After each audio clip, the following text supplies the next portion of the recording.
Tanggapin po ninyo ang Panginoon sa inyong puso ngayon. Kumakatok siya. Nagsusumamo. Tingnan po ninyo, nagsusumamo po ang Diyos sa atin ng mga makasalanan, mga masasama. Ano po? Sige po, tayo pong lahat ay manalangin. Panginoong Jesus, salamat po sa iyong pag-ibig sa akin, sa iyong pagpapakasakit sa krus.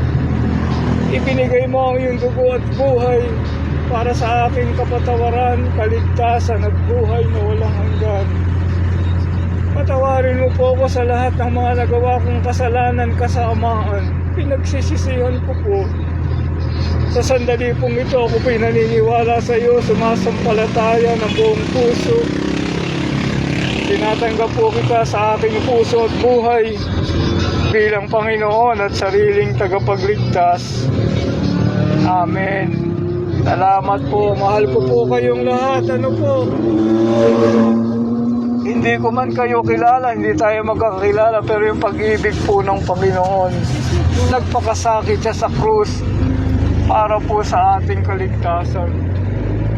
Hahanapin ko po kayong lahat sa langit. Ano po, mga minamahal na kaibigan, mga anak, mahal na mahal tayo ng ating Panginoong Jesucristo. Salamat po.